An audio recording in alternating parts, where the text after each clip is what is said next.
Golf might be a lot easier if there was no wind and no slopes, but it'd also be a pretty dull game. The natural challenges it offers are a big part of its appeal.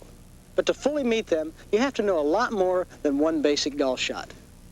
So let's look at what really separates the men from the boys in this game, controlling the flight of the ball.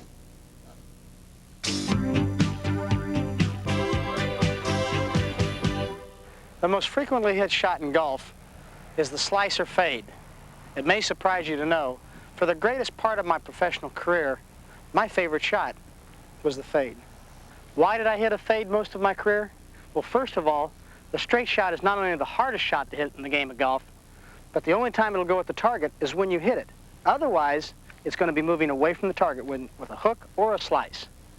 So let's understand that to play a fade, and you aim the ball to the left of the target, you're going to be moving the ball to the target, just likewise with a hook, you move the ball to the target.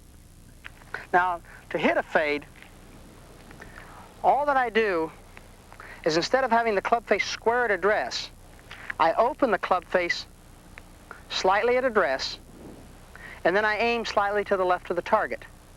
This will move the ball down the left side of the fairway and back in. I can do it the same with a driver. I aim down the left side of the fairway and move it in, or hitting into a green to the left side of the green, moving into the hole. And here we are. Down to the left, slightly open club face, and make a normal swing.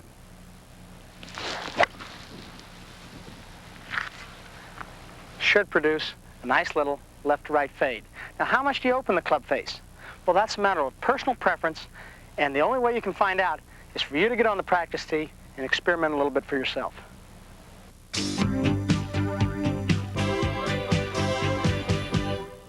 The average golfer tries to aim the ball down the center of the fairway. At that point, knowing he is a slicer, he tries to swing out over the ball and tries to guide the ball into the fairway, thus losing power and direction, like this. He'll hit a big old slice, or he'll pull the ball, or he'll do anything, but he won't hit it very far and he won't hit it very straight. Now, really, I don't mind a fella being slightly outside. If he's going to play a little slice, that doesn't bother me too much. But let's aim down the left side of the fairway like this, and the fella feels like he has to swing a little bit to the inside to control the golf ball. So let's just open the club face slightly, aim down the left side of the fairway, try to swing from the inside so we'll retain our power and our slightly left to right shot for direction. He's going to have more power, he's going to have better direction. Now let's remember, to retain your power, you want to use the same swing for all golf shots, including the fade. Let's just aim the ball to the left and have a slightly open club face to give you the tendency to fade the ball. How much you fade it is a matter of experiment, which only you will learn by practice.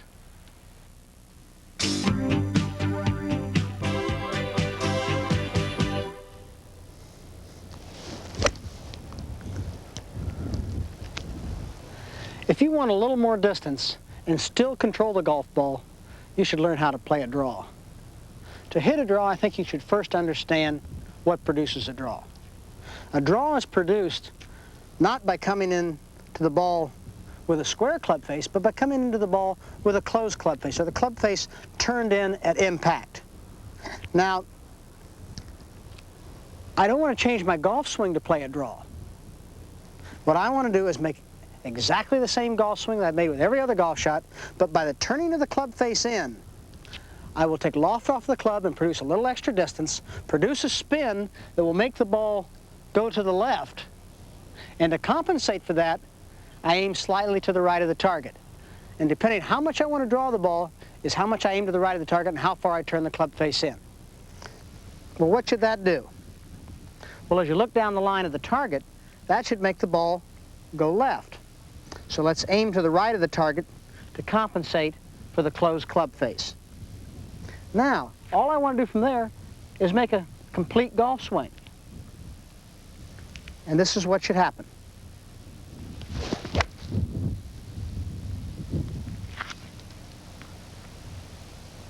Not bad.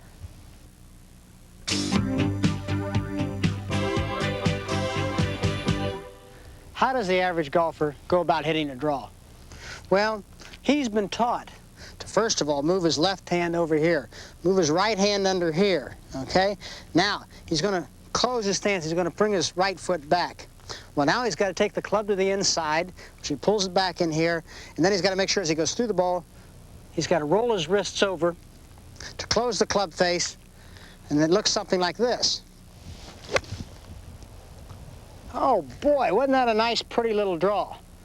Let me see you do it again. Well, obviously he can't, because he has too many inconsistencies, and he hasn't used his basic golf swing in the one that he's used to. To play a draw properly, when you're on the practice range, let's say you decide to close your club face a little bit, and you aim a little bit to the right of the target, and it produces a 5-yard draw. Fine. We'll close a little bit more and see if it produces a 10-yard draw. Now, you'll notice that when you close the club face and aim to the right of the target, you'll also get a little bit more distance out of the shot. So if you're playing a 5-iron distance, many times you can play that with a 6-iron because it produces more distance. Or if you have a 4-iron shot, you can take the 5-iron and get the extra distance that you need. And it should look something like this. Aim slightly to the right of the target, close the club face slightly, and make a normal swing. I hope a draw helps your golf game.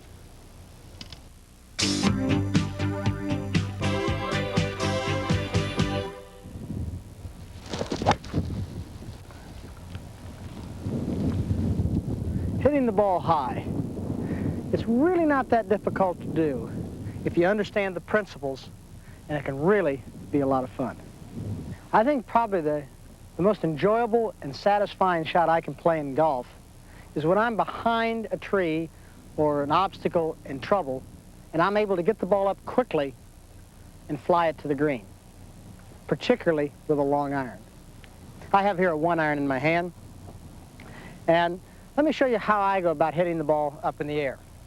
First of all, I'm going to use the same golf swing that I use with every other golf club. Let's just take that as a given. Secondly, I'm going to open the club face to put loft on the club. Well, you say, well, that's going to make the ball slice. It is if I place it off my left heel. If I move the ball up in my stance, then the club will come square later in the swing. Also, by moving it up my stance, I'll catch it a little bit more on the upswing, which will allow me to stay behind the ball and should throw the ball up in the air. Let me show you.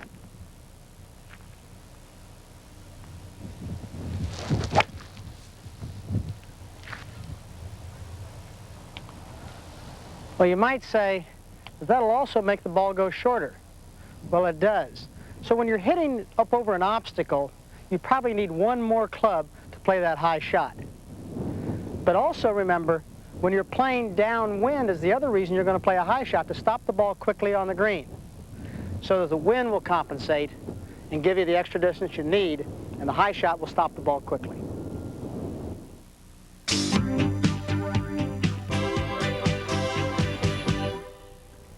Most average golfers think to hit a high shot that you must remain behind the ball and also help it into the air by a good full release.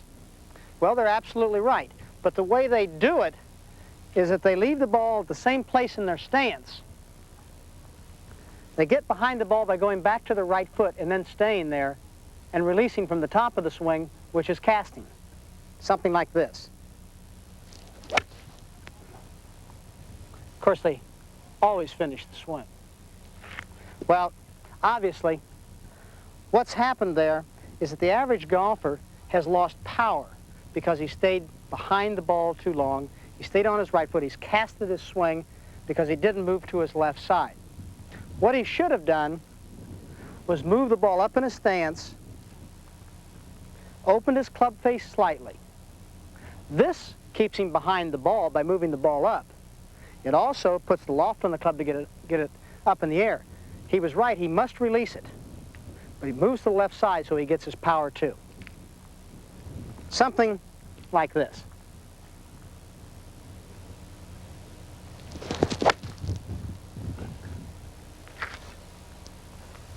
You can do that too, Just give it a little bit of a try.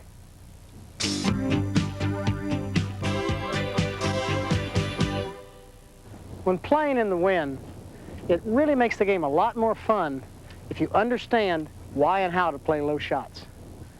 The obvious reason that people like to hit low shots in the wind is that they want to keep the ball down out of the wind so they can keep control of it. Well, there are two kinds of wind shots. First, and the one that's probably most commonly played, is the one where a fellow moves the ball back in his stance and closes the club face. Now, what does that do? Well, number one, by moving the ball back in the stance, it means we're going to get a little bit more on the downswing. Number two, we've closed the club face that takes loft off the golf club, which means we should hit it further into the wind. And three, it's a good position to be in because we come square a little earlier in the swing. It should produce a shot that looks something like this.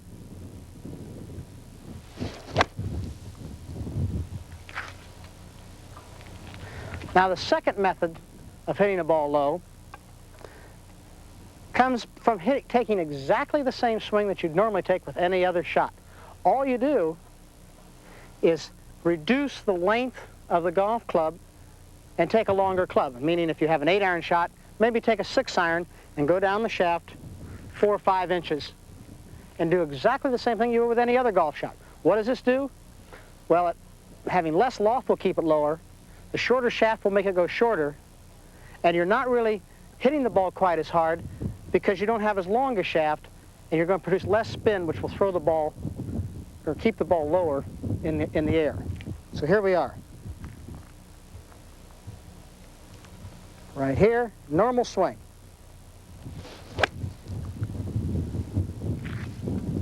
Both are very useful.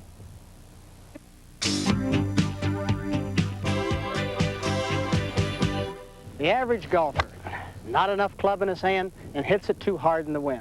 What does it do? The ball goes out low, shoots up in the air, ends up 20 yards short of the target.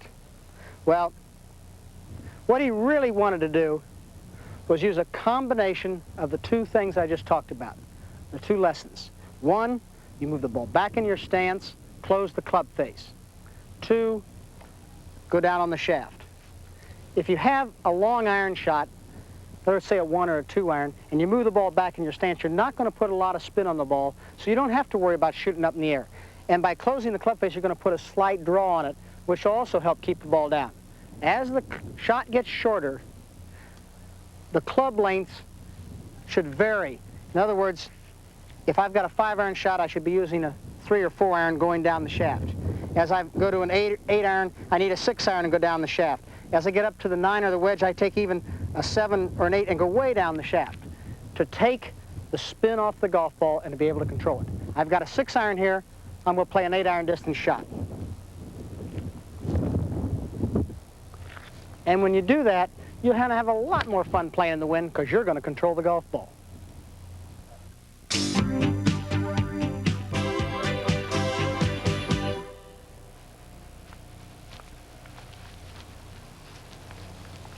You know, golf isn't always played from tees and level lies.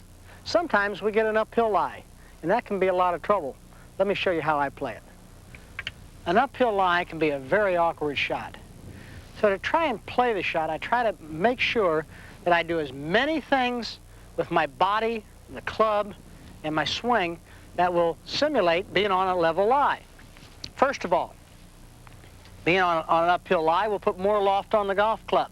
So if I've got a 7-iron shot, why not play it with a 5-iron and just make it 7-iron length? Now all of a sudden I've got the right length and the right loft for the distance I want to go.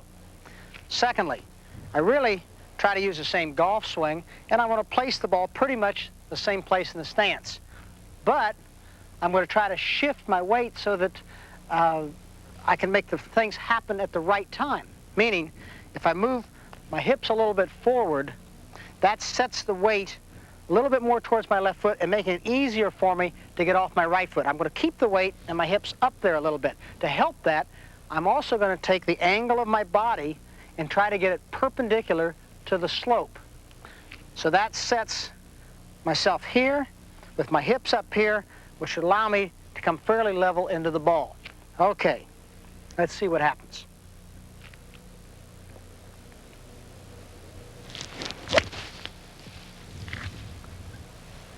Worked all right there.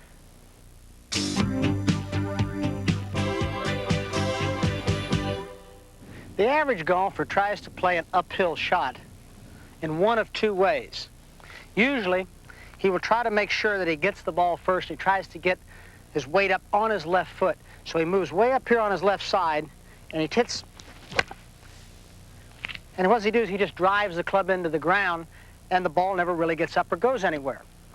The second method that the average golfer tries, he says, well, I want to make sure I get the ball up off the hill, so he gets his weight way back on his right foot, so he stays well behind the ball, and then he stays right there, and he hits it from there, and what does he do? He hits it straight up in the air and doesn't get any power. Well, obviously, the combination of the two is what we're trying to get to. He wants to get his weight forward so he can get his weight to his left side. We do that by shifting our weight to our left side here. We want to get behind the ball so we swing level the hill by changing our body angle. So let's do that again. Hips forward, body angle back, swing the length of the hill with a club that will simulate the distance you're trying to go. Instead of a 7-iron, let's use a 5-iron and choke it down to a 7-iron length. We then are free to play the shot.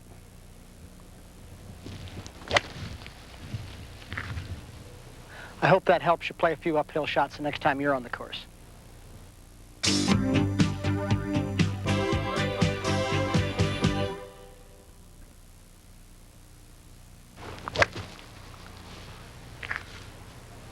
For most people, the downhill lie is the most difficult and awkward shot that they play in the game of golf. Let me show you how I play it.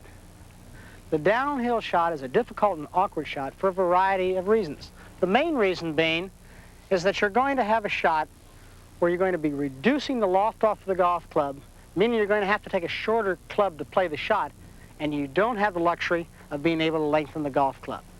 So what do?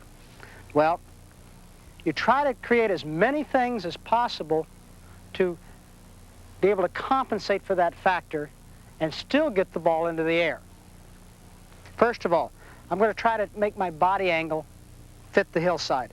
I'm going to try to move my hips back and most of my weight back to my right foot at the address. What does this do? Well, by putting my body angle perpendicular to the hill, I'll then be able to swing as normal as possible and on the line of the hill. My hips being back will keep me from getting my weight too fast to my left side and not allowing for a full release. The other compensation is that I'm going to put slightly more loft on the golf club by opening the golf club face and then aiming to the left of the target to compensate for that fade. Should look something like this.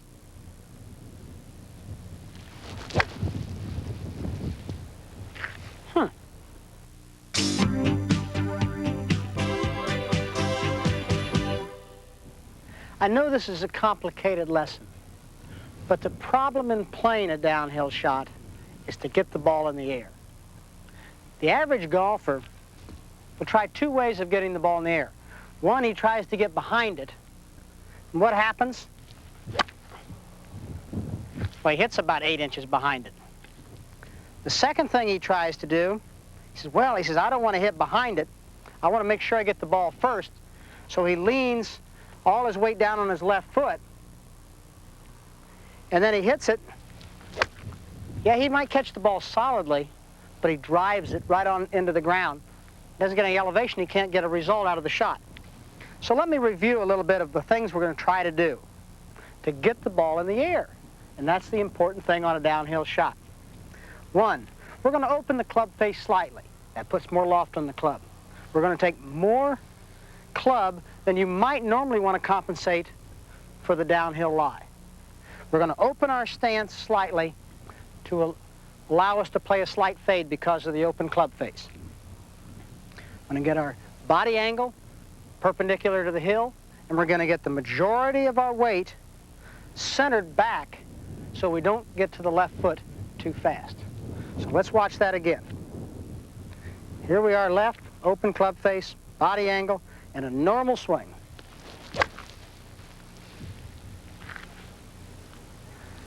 I hope that helps you the next time you get in this awkward position.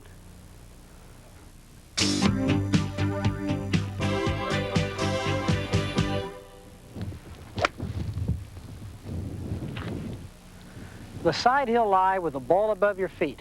A lot of people have trouble with it simply because they don't understand it. Let me explain it to you. When the ball is above the feet in a golf shot, the angle of the plane must change to conform with the side of the hill. What I mean by that is, if your normal plane would be here for a level lie, that would put the toe of the club into the side of the hill.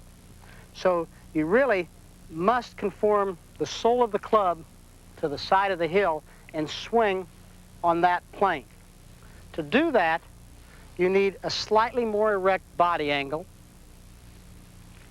You need to try and keep your head as still as possible. To do that, the natural tendency is to fall back down the hill because you're on the side of it, is to keep more weight on your toes.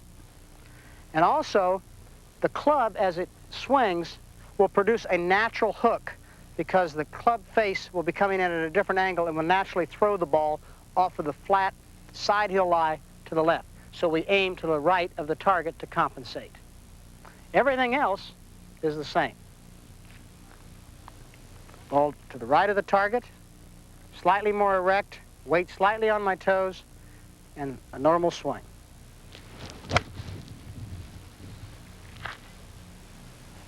Hopefully we'll get the right results.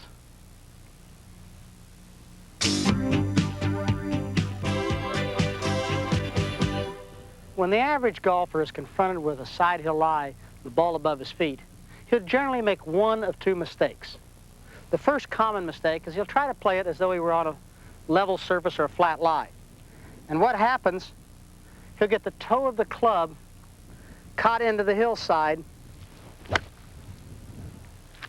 something like that, and the ball might go anywhere. Now, the second fella, he understands that he might get the toe of the club caught in the hillside, so he stands a little bit more erect to compensate for that. But as he stands more erect, he forgets a little bit about his balance, and all of a sudden, he's standing there and hitting it like this.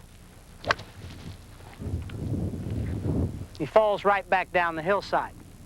Well, obviously, a combination of those two is what you're looking for.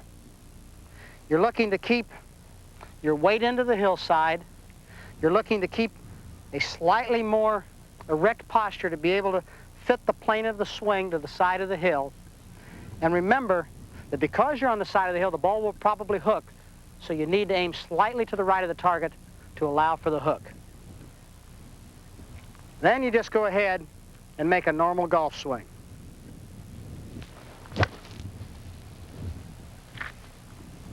Try it my way.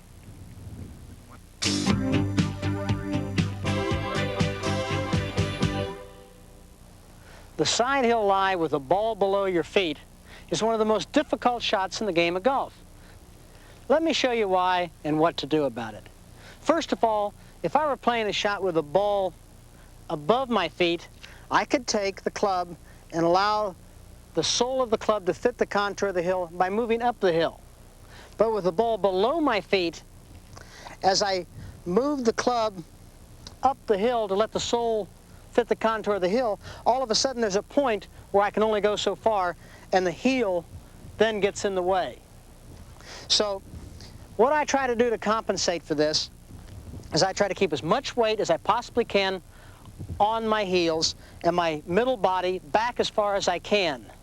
This allows me to keep from falling down the hill. It also allows me to keep my head steady, which is going to have a natural tendency to fall out over the hill. And it allows me to bend my upper body to help fit the contour of the hill a little easier.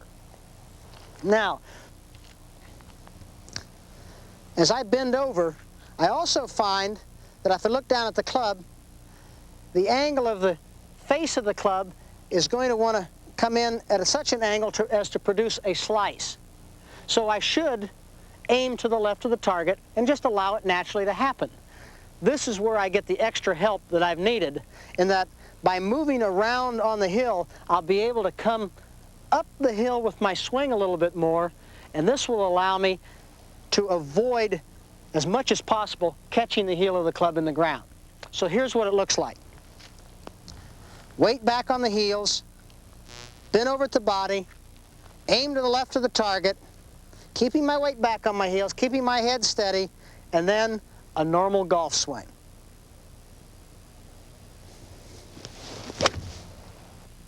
Weight back on the heels, bend over at the body, aim to the left of the target, and then a normal golf swing. Produces a little fade, and hopefully goes somewhere near the target.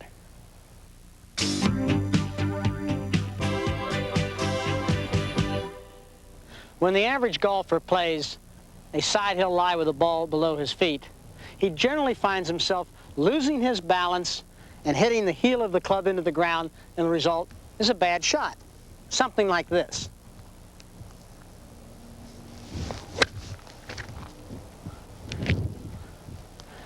What I try to do is to fight all the natural tendencies and maintain good balance. I do that by keeping the weight on my heels, bending over from the waist, and trying as hard as I can to keep my head still.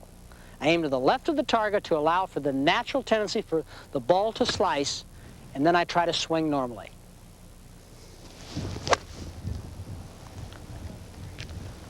I hope that helps you with one of the most difficult shots in the game of golf.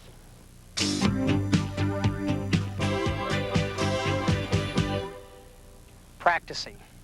It's a waste of time unless you know how to practice or why you are doing it. I practice for 3 different reasons.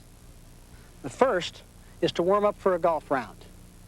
I might hit 15, 20, 25 shots, starting with a pitching wedge representing a short club, the short iron with the 8-iron, the middle iron, 5-iron, long iron, a 2-iron, and probably a driver, and then finish off with a few pitch shots. Now, the average golfer, he finishes work at 4 o'clock, he goes to the golf course, his buddies are saying, come on, let's get to the first tee. What does he do? He rushes to the first tee, he picks up a club, he hits it down the fairway, and he chases it around 9 holes of golf. What does he hit? Maybe 15, 20, 25 shots in 9 holes of golf? He's all warmed up, and then he goes in and has a drink. Well, obviously, it only takes about 5 minutes to warm up for a round of golf. So it doesn't take very long to go out there and just hit those few shots. And I think that's very, very important to understand what kind of swing you're going to use that day. Second method is when I'm not sure what I'm doing or I'm having a fault in my swing, then I go out and I start off trying to figure out what that fault is, but I start off with the basic fundamentals. I start with my grip, I start with my stance, I start with my posture, my ball position. 9 chances out of 10, it's a basic fundamental that has caused my problems, not something I'm really doing in my swing. My swing is not really going to change. The third method of practicing is when I'm trying to really groove a certain thing in my swing and make sure that what I'm doing is right. Now, I do this a lot after I play a round of golf, whether I've played good or bad. But particularly, even if I'm playing well, I go out and I'll hit a few shots, making sure that I understand that what I'm doing is right, and I understand why I'm doing it. And I don't go out there and hit 500 balls. I might go out and hit 15 shots, I might go out and hit 50 shots, I might hit 5 shots. When I understand it, I've practiced with a purpose, and I get away from it.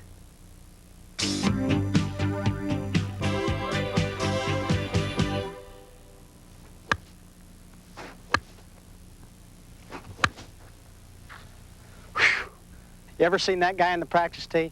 I'm sure you probably have. Well, he's getting exercise, not practice. And when I go to the practice tee, I want to try to accomplish something. I want to practice with a purpose. And when I say practice with a purpose, I want to practice as though I'm playing a shot on a golf course. After all, that's where I'm going to use the shot. So let's think about how we're going to practice. Well, how are we going to approach a ball? I approach the ball from the rear. I come up to it. I've picked out a spot in front of me. I line up down the line of the target. I take my time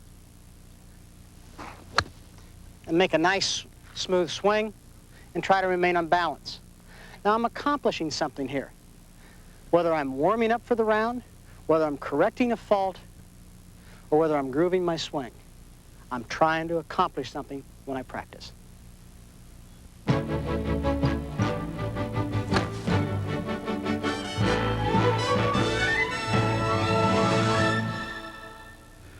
Want to lower your scores without rebuilding your swing? Devote some extra practice time to the short game, and I promise you that will happen.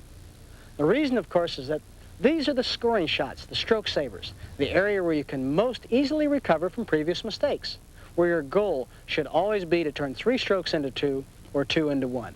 Let me show you how I go about doing that.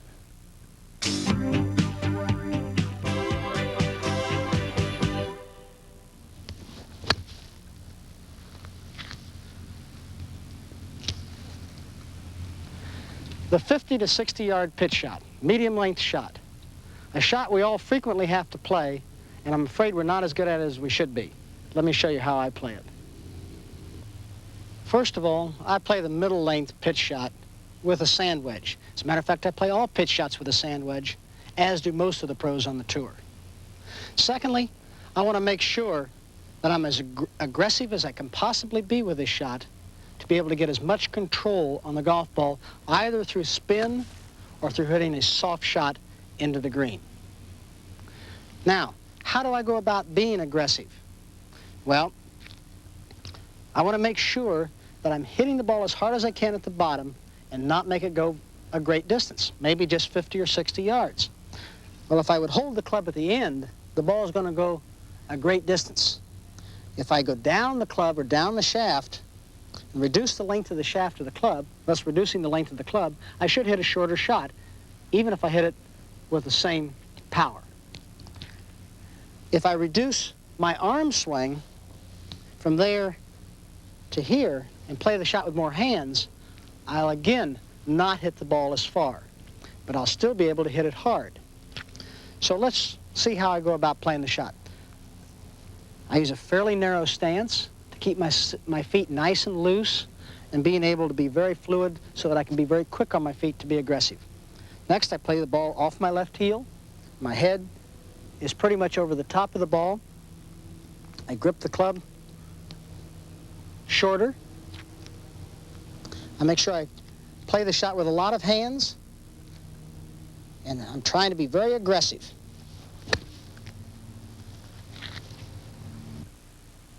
Ooh, that was close. I think if you try to play the shot aggressively, you'll find that you'll get a lot more control and you'll enjoy playing this shot with much greater success.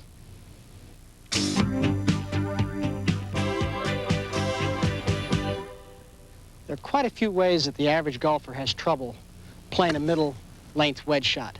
But I think the most common is that he takes too full a swing and eases off into the shot. Something like that, resulting in the inability to spin the ball or the inability to control the ball through being aggressive. What should he do? Well, first of all, he wants to get clubhead speed to get spin, so he needs to use his hands. Secondly, he doesn't want the ball to go very far, so he needs to reduce the length of the club by going down the shaft. This combination, along with quick feet and your head right over the ball, should produce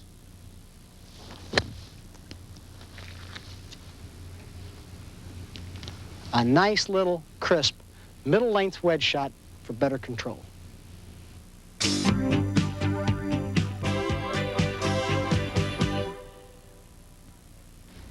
It's essential to know how to hit a short pitch shot around a green if you want to save strokes. One of the biggest misconceptions in the game of golf is that pitch shots are played with pitching wedges. Actually, 95% of the pros play 95% of the shots around the green with a sand wedge. Why do they do this? Well, let's take the design of the sand wedge. The sand wedge is designed so that the flange of the club hangs below the leading edge. So if you sit the club on the ground, you'll find that the only thing that hits the ground, if the club is sitting in the position it was designed, is the flange. The leading edge doesn't get into the ground. If the leading edge gets into the ground, then you'll dig on the shot, as you would if you would use a pitching wedge. Now, the second feature of a sand wedge is the flange and the width of it. You see a lot of flanges that are very, very wide. I prefer a narrow flange because it gives me a lot more versatility in playing off of soft ground and hard ground. So now we figure out, well, how do we use this sand wedge when we go to play a shot? Well, you want to use it as it is designed, meaning that here's the club sitting on the ground as you would find it sitting on the shelf. So I try to make contact with the golf ball as though it had never moved from this position. So that I take the handle of the club and I don't want it to pass the middle of my body until after I've made contact with the golf ball. Now, to make this happen, I use a grip totally different than what I would with a chip shot or with a regular shot. I take a stronger left hand and a weaker right hand, which allows me to be a little freer with the wrist and play with a little bit more hands. I stand up the ball as I would with any other shot, ball off the left heel. My grip is in that handsy position, as I call it. And then I let the club head do the work, and returning, not let the handle of the club pass the middle of my body until after impact, like this.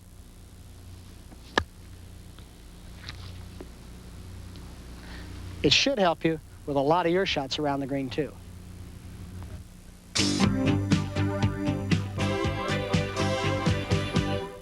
The average golfer either has a shot coming into the green too hot or too soft.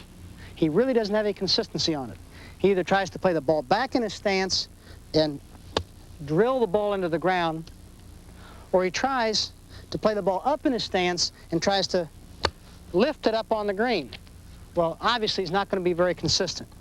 So what he really wants to do is try to catch the ball at the bottom of the swing, and that's by placing the ball off the left heel and use a great deal of hands and returning the club to its original design position. And I think he'll find himself to be a lot more consistent with that type of shot.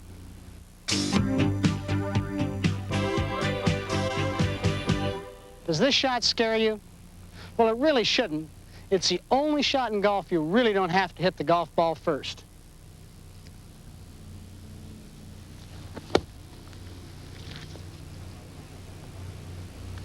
The sand shot is obviously played with a sand club. And the sand club is so designed that it will go down into the sand and out without going too deep because of the flange that hangs down on the golf club. This is the part that controls the depth of the shot. And the depth of a sand shot is far more important than how far you hit behind the ball. I really don't worry too much whether I hit an inch, 2 inches, 3 inches behind it, but I always worry about how my hands are at impact. Now, let's take the address of the ball. Instead of having the ball off the left heel, I move the ball up into the instep of my left foot, which means it's maybe 1.5 inches, 2 inches in front of my heel. But I still enter the sand approximately off my left heel. I have a grip that is similar with that of a pitch shot in that my left hand's over this way and my right hand is over this way. The club face is slightly open. I use a fairly wristy stroke, and I want to make sure that the handle of the club does not pass the middle of my body until after I've made contact with the sand and the ball. That's how I control how deep and how far behind the ball I hit. Something like this. So remember, you want the handle of the club not to pass the middle of your body so the club will perform as it is designed until after you've hit the sand and the golf ball. Give it a try. It might help your sand play.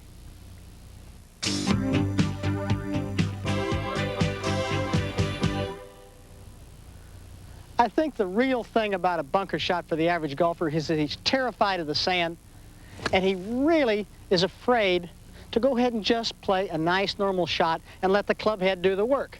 The first guy, he tries to help it out of the sand, and he either hits the ball right in the middle and nails it across the green, or he hits it fat and doesn't get out of the bunker. The second fella, he thinks, well, if I take out enough sand, surely the ball's going to come out too. So he stands here, and he's got a big old long swing and tries to drill the club through the sand. Well, really, to play a sand shot, it's a very delicate shot. You want to hit just a little bit behind the ball. You want to let the club head do the work, and the looser you hold the golf club, the better chance you have of letting the club head do the work. So you place the ball off the instep, Nice loose grip, hit it about twice as hard as you would for a normal shot, and let the club head do the work.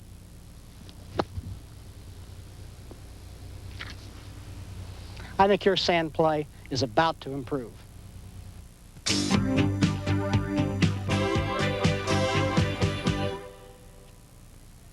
Chipping. Its technique is a game in itself. First of all, let's try to figure out what we're trying to accomplish with a chip shot. Obviously, it's getting the ball close to the hole. But what club can you get the ball closest to the hole with, generally on the green? Well, obviously, the putter.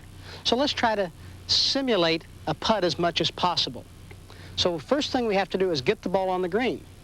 Well, I try to get the ball on the green with a chip shot as soon as possible, say in the first 3 or 4 feet. Well, let's just take this shot, for instance, here. I've got a 40-foot shot, maybe 6 foot off the green, and I try to carry it 3 or 4 feet on the green. That's maybe carrying it 10 feet and let the ball roll 30 feet. Well, for this shot, I've selected an 8-iron. If I had a longer shot, maybe 60 feet, I might select a 6-iron. If I had a shorter shot, maybe 20 feet, I might try to carry it 10 feet and roll it 10 feet with maybe a pitching wedge or a sand wedge. Of course, a lot of it depends on the cut and the speed of the green, too. But that's how I select a club to try to simulate a putt and get the ball rolling as quickly as possible. Now let's go to technique. The technique of hitting a chip shot is, first of all, in the grip. I want to try to make my hands be as much opposite each other as I possibly can and opposing each other. I use a reverse overlapping or a putting grip. Put my hands opposing them, turn my elbows out. This allows me to be in a position of not being able to use my wrist. Unlike pitching, where you use a lot of hands, in chipping you want to take your hands out. I then make sure that the ball is placed in the back of my stance, somewhere near the right foot. And the worse lie I have, the more I play the ball back. And also, I want to make sure that the club angle, or the shaft angle, is ahead of the ball. And of course, the worse the lie, the more the shaft will be moving ahead of the ball. I take a relatively wide stance. I've got the ball placed in the back of the stance. My hands opposing each other. And from this point here, I've got everything locked. I just hit it with my shoulders.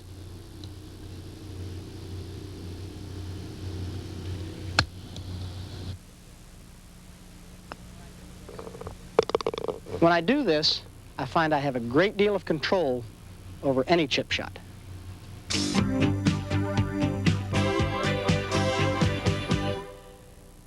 The most common problem of the average golfer is consistency of distance, not accuracy. He tries to help the ball too much and uses his hands too much. So I think if you use this method of taking your hands out of it, your shaft ahead, and hitting it with your shoulders,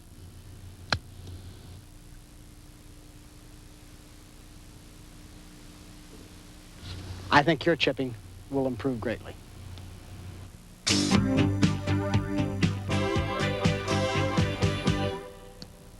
Putting is no different than any other golf shot. Without a good setup, you haven't got a chance. There are 3 basic fundamentals in the setup for putting. First of all is the grip. With the grip, it'll be no different than any other golf shot. I want my hands opposing each other and opposite. I want the right hand, all 4 fingers on the putting shaft, and my left hand has the index finger of my left hand overlapping the last finger of my right hand, and it's called the reverse overlap grip. This is used by 95% of the pros on the tour. And my thumbs are basically down the shaft. Now, that must be comfortable too, so a little adjustment for comfort is fine. Secondly, your eyes should be over the ball.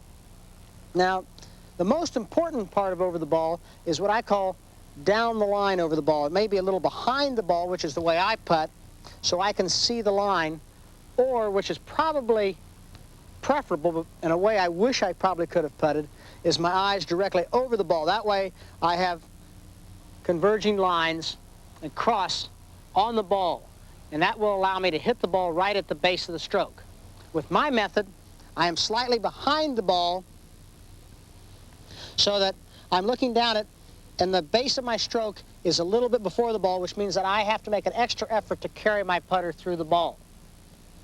The other important factor and fundamental is that your arms and your shoulders should always be on the line of the target, whether you use an open stance or the square stance with your eyes over the ball. Now, the reason I use that is because I must be comfortable.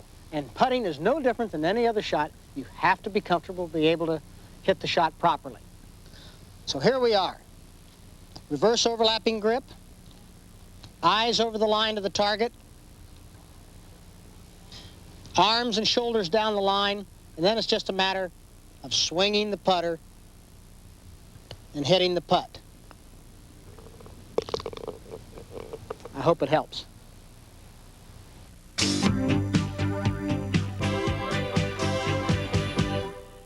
When you go to the golf course, you see all kinds of golf swings. When you go to the putting green, you might see anything. You see guys bent way over here, hands apart. You see guys putting on the side. You see guys standing straight up. And you see very few of them paying much attention to the fundamentals that should make you a good putter. Let's review. First of all, I want my hands opposing each other so that I can be as square to the line of the putt as possible. Secondly, I want to make sure that my eyes are down the line of the putt. Whether they be over the ball or slightly behind it, it's a matter of preference. And third, I want to make sure that my shoulders and my arms are square to the line of the putt. If you follow these basic fundamentals, I think you've got a chance of being a pretty good putter.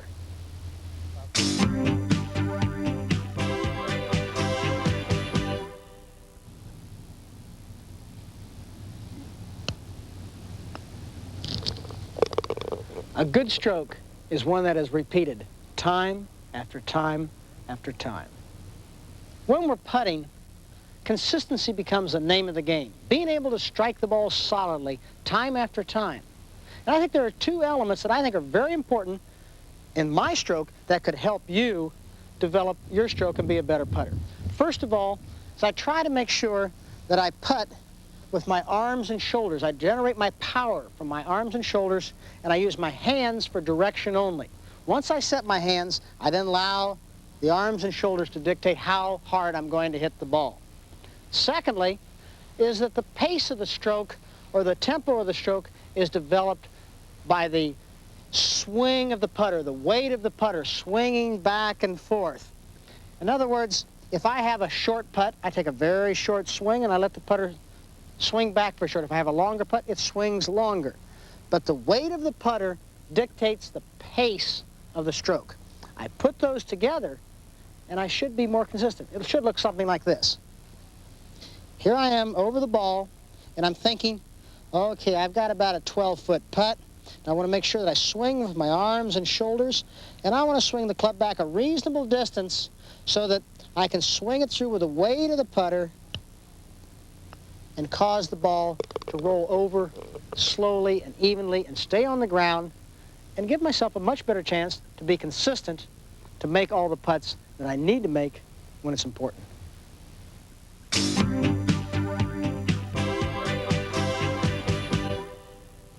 I think the average golfer doesn't separate his hands and arms enough when he's putting. And what I mean by that is he tries to use both his hands and his arms for direction and for power. And what results is that they start acting independently, and it sort of pulls the putter off the line and distorts the stroke. Now, this is what he might look like. And I'm sure you've seen that kind of a stroke, and I think you've heard about the yips. Well, those are the kind of things that happen when you're trying to do too much and try not to keep it simple. Now, the other kind of fault that you might see with the average golfer is that he quits at the ball. You see a lot of fellas that say, well, I'm going to take a big, long stroke, and then they stop at the ball. Well, obviously, you must be aggressive, and you can't stop the putter. So what I really feel you want to do is you want to let the weight of the putter take the putter back and have it back far enough so that when it arrives at the ball, it is arriving with its maximum force, and you'll be aggressive going through the ball. Secondly, you want to make sure that the putter is swung from the shoulders and arms and not with the hands, and use the hands for direction only. That will keep the putter blade on line stroke after stroke. And after all, consistency is the name of the game. Here we are. Right down the line. Give it a try.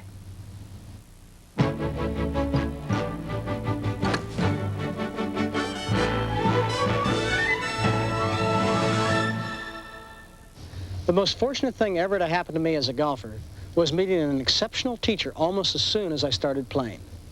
There have been some fine self-taught golfers over the years, but I believe most people will progress faster with sound instruction.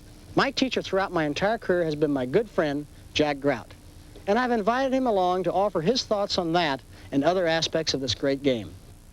When I was 10 years old, Jack, I remember my dad used to take me out to the golf course, and he remember he'd had his ankle operations, and he had needed a walk, and he couldn't make a golf game. So he took me along, and we sort of walked and played one hole, and he'd play one hole, I'd carry the bag, and then he'd have to rest about 20 minutes, and I'd have to chip around the green. And we did this several times, and finally one day he said, how would you like to learn something about the game of golf? And how would you like to take some lessons? And I said, well, I think that would be great. And of course, a very fortunate thing happened for me about that year, and that was the year that, 1950, that you came to Scioto Country Club. I went over to your father's drugstore one evening, sometimes in February or March, and your father recognized me, and he came to me and he said, I understand you're going to have a junior class lesson this year for the boys and girls. I said, that's right. I says, boys from 10 to 16.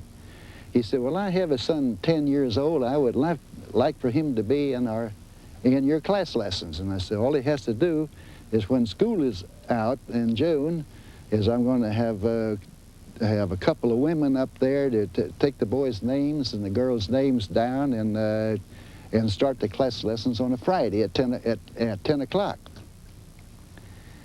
And the first one there was you.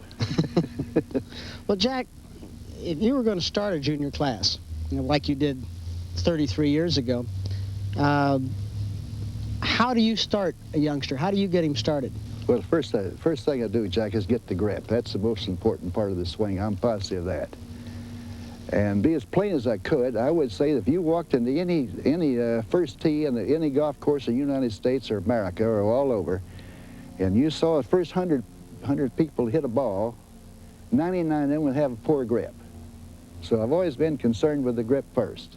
You sort of taught me to learn how to hit the ball a long way and learn how to control it later. Right. And I've